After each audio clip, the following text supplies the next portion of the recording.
lagi dengan Wong Kediri, pinggiran Jawa Timur. Yes. Nih kita sedang ngobrol-ngobrol di apa gitu jenenge? Pinggir kali. Pinggir Sungai Berantas. Nyantai, golek angin silir-silir.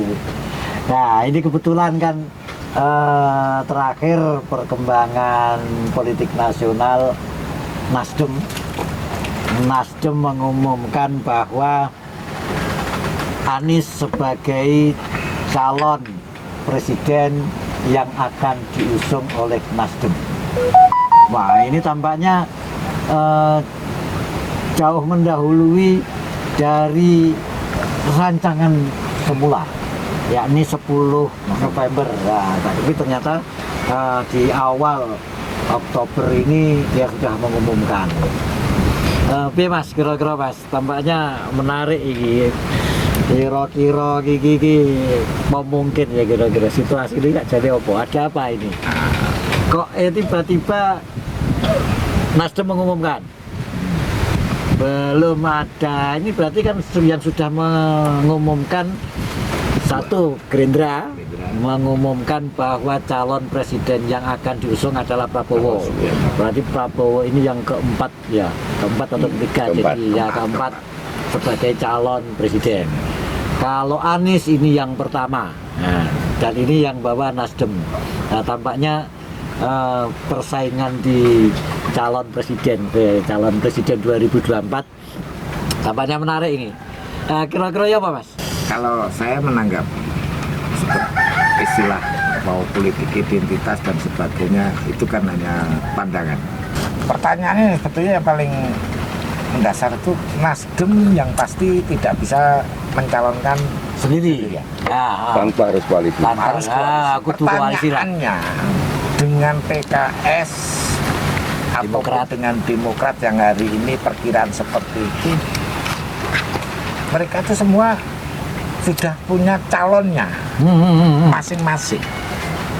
Calon wakil. Calon wakil. Pertanyaannya bisa sinkron nggak antara PKS dan Demokratnya untuk wapresnya?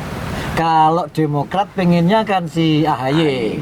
Kalau PKS pengennya Hidayat Nur Wahid, kira-kira nggak salah begitu ya? Ada 4 orang kalau nggak salah. Kalau Nasdem informasinya yang dipinginkan Khofifah. Informasinya begitu.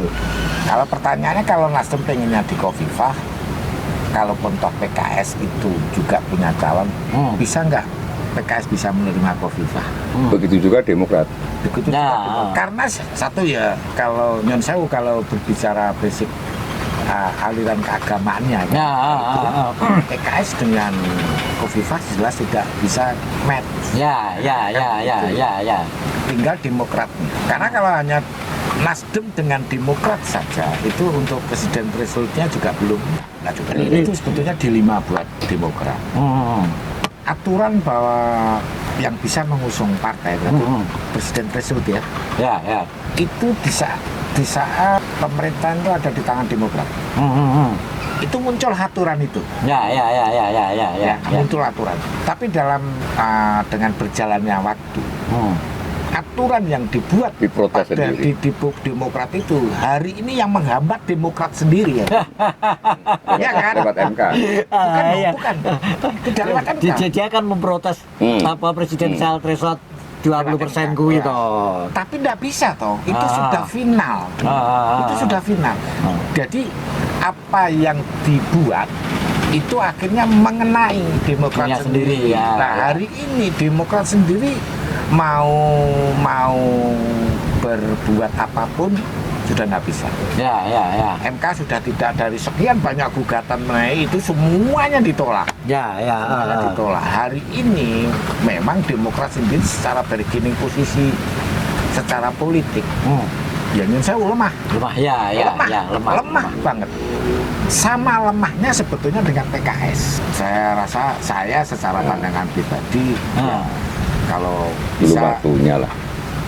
Mbak Puan Maharani itu duduk saja nanti sebagai penggantinya Ibu Mega menjadi ketua umum partai saja. Saya berbicara dari sudut pandang bukan politikus tapi masyarakat. Karena secara usia juga masih belum Terlalu tua. Masih banyak masih perlu proses. Ya, ya. Masih perlu proses. Hari ini bahkan kalau kita bicara survei, tingkat elektabilitas juga masih kecil. Masih rendah. Wah. Ganjar kira-kira paling Nggak, saya memungkinkan. pernah baca statement, pernah lihat statementnya Pak Anies di media sosial. Kalau Pak Prabowo berangkat mencalonkan presiden, saya tidak akan mencalonkan. Pertanyaannya, partai pertama yang sudah mencalonkan presiden itu baru Gerindra. Gerindra sudah mencalonkan Pak Prabowo. Harga mati. Ya, Kan itu kan? ya. Pak Anies kan barusan lewat Lebih Nasdem. dulu Prabowo. Tapi kok Pak Anies tetap jalan ya? Lah ya Kok tidak mundur ya? semacam mungkin apakah itu Kok semacam tidak mau ya? Apa lali karo mau Nah, bisa jadi. Mungkin lali. lali karo omongan itu. Kan gitu. Saya ya betul. pernah dengar tuh. Seingat saya Di media itu sosial sama. beliau pernah Bukan seperti hanya di itu. media sosial. Kalau Pak tetapi- Prabowo berangkat mencalonkan presiden, saya tidak jadi mencalonkan, akan mundur. Tapi kenyataannya Gerindra memberangkatkan Pak Prabowo sudah jadi harga mati karena memang itu ketua umum, ya sudah lama.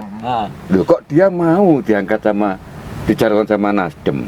Padahal Nasdem itu pun harus koalisi, Ya. butuh kursi banyak untuk mencukupi itu.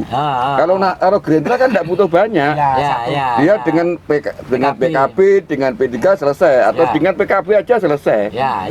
Kalau Bisa dengan mencalonkan. dengan Golkar aja malah lebih selesai, Ya. apalagi dengan PDI Perjuangan lebih selesai lagi, kan gitu kan? Ya. Ya, kita lihat saja komitmen dari apa yang sudah disampaikan oleh Pak Anies. Ya. Iku lali kok Mas. Biasanya kan ngono Mas. Politisi biasanya gampang lupa. Kalau politisi itu kalau sudah jadi katanya lupa, ya lah. Kalau PKB ya lah. Kalau lupa jadi.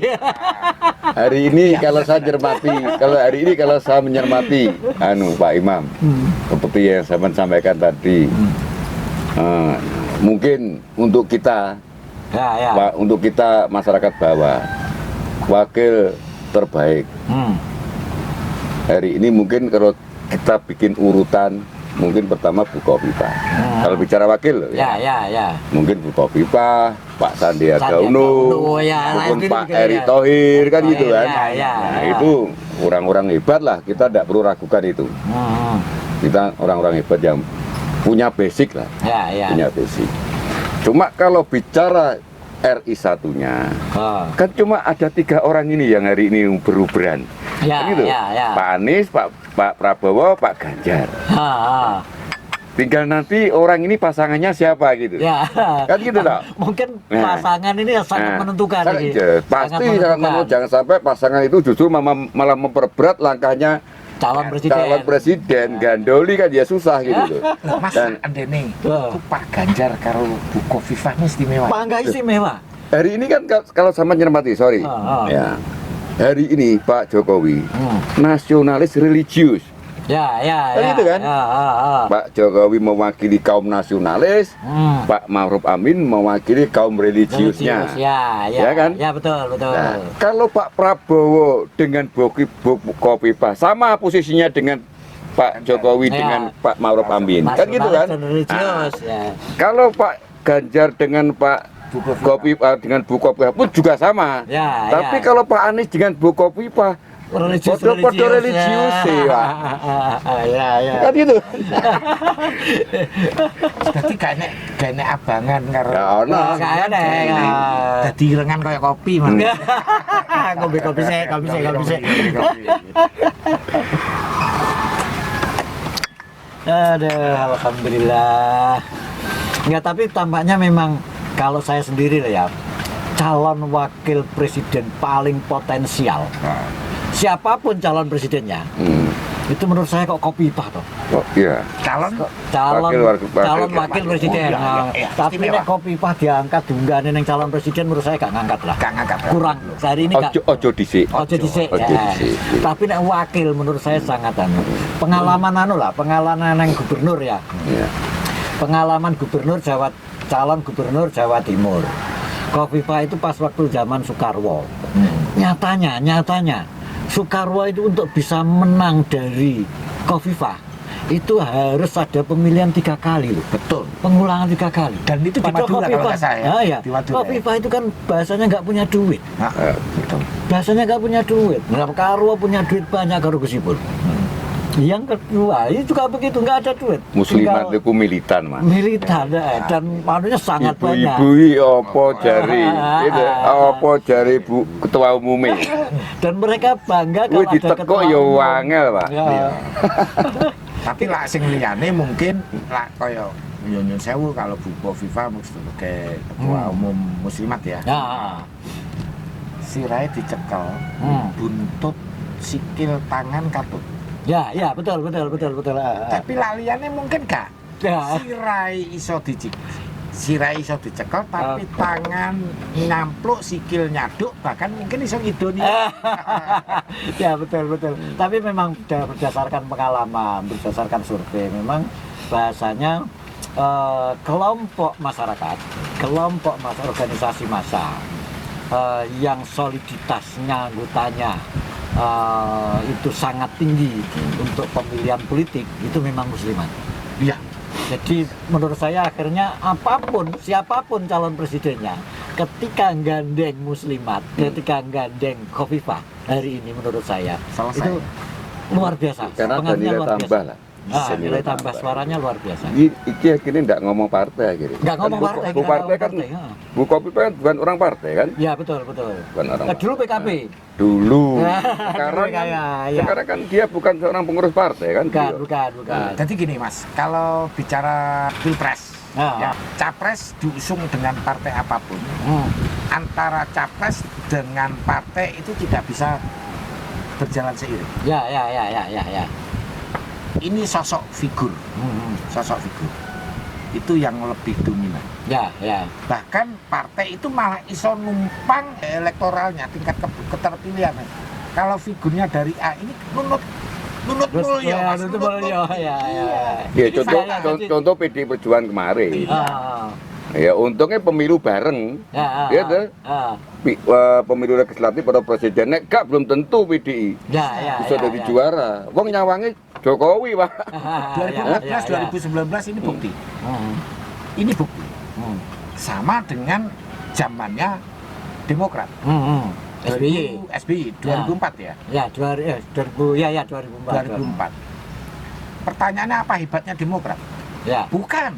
Ya. Sosok SBY-nya ini ya. yang dongkrak Demokrat. Ini fakta. Ya. Jadi memang begini, bagi saya sendiri pemilihan itu kan ada 2 kategori ya. Yang pertama pemilihan kepemimpinan. Jadi pilihan ke presiden, gubernur, wali kota, bupati itu pilihan kepemimpinan. Itu persoalan figur itu banyak menentukan. Tetapi kalau Lebih dominan lah. Tapi kalau pilihan keterwakilan, nah kaitannya dengan pilihan DPR RI, DPD, DPR provinsi, kota, kabupaten itu partai dan soal sosok kultural itu atau kemudian basis-basis kultural itu sangat berpengaruh. Tetapi kalau di berarti sehingga belum tentu katakanlah sosok yang sangat tinggi, sangat baik di masyarakat diusung oleh partai kecil bisa jadi menang di pilihan kepemimpinan. Tapi partai itu juga tetap akan kecil, bisa jadi kan gitu lah. Karena apa? Basis masanya memang rendah, keterikatan di basis massa rendah. Bisa jadi kan begitulah. Internalnya kan ulang-ulangan, banyak internal PDI yang ada di bawah, terus simpatisan PDI ada di bawah, yang bukan pengurus loh ini ya. Ya. Kalau simpatisan kan bukan pengurus. Itu arahnya nek Ganjar, nek Pak Ganjar kabeh. Atau mungkin misalnya PDI bisa jadi misalnya orang usah Puan, orang usah Ganjar, tapi kemudian memunculkan Risma. Ya kan lumayan juga mungkin. Ya nek ngomong mungkin apa gak mungkin ya so mungkin kan politik dinamis kan. Tapi nek sampai ikut terjadi blunder pisan malah niku. Oh ngono ya. Kok iso ngono Blunder pisan ya. Ya Risma Risma hebat lah. Risma hebat di Surabaya. Tapi nek skala nasional ya dia perlu proses lagi. Oh gitu ya. Aja ngono kan? Ya. Nek Ganjar iku sing bahaya malahan. Karena hampir semua orang Indonesia ngerti lah. Gubernur 2 periode, ya tuh. Ya. Dan alhamdulillah sukses. Bisa dikatakan sukses loh, ini masa jabatannya mau habis kan. Ya. DPR beberapa kali, mantan aktivis, sudah teruji lah. Ini yang saya takutkan adalah kesannya ngalah. Yes, Bu Mega mungkin nenek sing ngelekne, ya Bung Karno, Bung Bayi, sapa sing ngene wis gak perlu trahku. Ya toh. Sing penting Indonesia aman. Budalno Ganjar karo Kofifa bar Pak Indonesia. Kene musuhe Pak Iba. Ya. Kene musuhe. Nah, ini sing pertama, sing kedua aku garis bawahi apa sampai nih Pak Luhut yang kemarin. Nah, aku yakin kabeh krungu. Itu namanya boleh dikatakan pembunuhan karakter. Itu tidak bisa. Hukum, politik. Ya kita masyarakat harus mulai hari ini ya juga cerdas, bedakan. Jangan sampai kita sendiri terjebak di dalamnya, akhirnya di tingkatan bawah sendiri. Satu bicara hukum, satu bicara politik. Nggak ketemu ya. Bahasa saya kan anomali hukum dan anomali politik kan gitu lah. Iki bahaya maneh. Apik lakone. Nek sampai Bu Kofifa nglenggono ya wis aku tak gak budal. Ya deh. Mergo aku krungu ketua PBNU Gus Yahya. Pengurus NU tidak boleh kalau bisa jangan sampai mencalonkan jadi presiden anak tadi itu ada kan aku Yahya waktu kepilih jadi ketua PBNU nah wis aku tak buh jadi menteri tapi tetap aku akan membantu kemajuan republik ini nek kono posisine dadi menteri buh dadi apa terus ndelalah kersane ngalah Pak sapa jenenge calon wakil presiden potensial yang ngono kabeh sing budal ya deh, Prabowo gandeng karo Ganjar buar.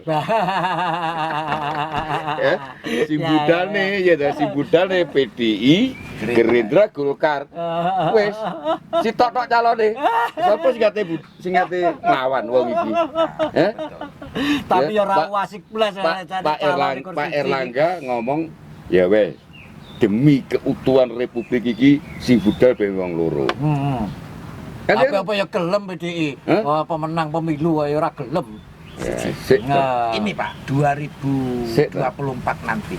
Ya, hal yang seperti itu bisa saja muga-muga Bu Mega tersentuh hatinya. Beliau kan seorang nasionalis sejati. Ya, aku yakin dia akan kalau bicara nasionalis sejati lebih mengutamakan kemajuan Republik ini daripada kepentingan pribadi dan golongannya kan ngono. Nah, ideale ngono kuwi. Iku jiwa kenegarawanan seperti kuwi. Ya, seandainya terjadi itu. Wah, Indonesia hormat pasti. Indonesia gila nih Pak. Mungkin nek nggo nyalip Cina kisanan Pak. Kan yang ngono kan. Nek ngomong demokrasi calonnya cuma siji. Lha kuwi demokrasi kan kemarin Mbak Nasfa ngomong calon cuma 2 itu tidak menyampaikan demokrasi. Nah aku ngarani kuwi demokrasi ada calon. Aku jeeling statemente Gus Dur, almarhum Gus Dur. Golput iku pilihan. Betul. Golput iku pilihan. Aku gak cocok karo si A, gak cocok karo si B, gak cocok karo si C, aku gak nyoblos. Pilihan hak asasi dan itu berpolitik. Kalian ingat gak Gusdur meninggal? Iya betul. Berpolitik apapun. Gak demokrasi sing piye? Gak demokrasi nek karepmu kuwi demokrasi. Sing penting aja gelut, aja maksa wong ngono tok selesai. Kowe kudu milih calonku aja, kuwi gak demokrasi kuwi ya. Kan ya ngono. Pemaksaan kehendak itu tidak demokrasi. Tapi demokrasi itu punya pilihan atau tidak. Ya, punya pilihan, punya calon yang dipilih atau tidak punya calon dipilih itu juga pilihan. Itu kan juga berdemokrasi. Iku nek awake dhewe sing ngomong sebagai rakyat, sing gak duwe kepentingan jabatan dhuwur, tapi nek sing duwe kepentingan jabatan dhuwur pengen populer gitu. Ya kowe kudu milih aku. Beda mana cara menyikapi arti demokrasi. Beda, Pak. Nah, dia ada kepentingan Pak, wedi rakyat. Ora urusan. Berarti si tolak sing memaksakan kehendak. Apalagi ada yang ngomong 2 calon itu tidak demokrasi. Mocone demos kratos. Pengertiannya kan begitu bahasa aslinya. Demi akui kadang nek delok TV, aku gak tau delok TV, Pak. Mau malas aku delok TV. TV ku nek dhuwur ya, ngangkrak. Kuwi pengamat akeh, ngomongnya akeh, pinter-pinter kabeh pengamat. tak cermati Mbak Moi cuma pengen populer, cuma pengen viral. Kan dia tak tuh. Anu to ngerek bendera. Wah, nek ngomong kadang motone ngantek mecicil-mecicil ini karo dudit wah. Aku wis tau nglakoni ngono. Iya. Iya. Iya tuh. Ora gumun. Wis tahu. Tahu waktu demo kae. Iya tuh. Terima kasih, mungkin lain kali kita ketemu lagi lah. Siap, Oke, siap, terima siap, siap. kasih. Salam damai. Wassalamualaikum warahmatullahi wabarakatuh.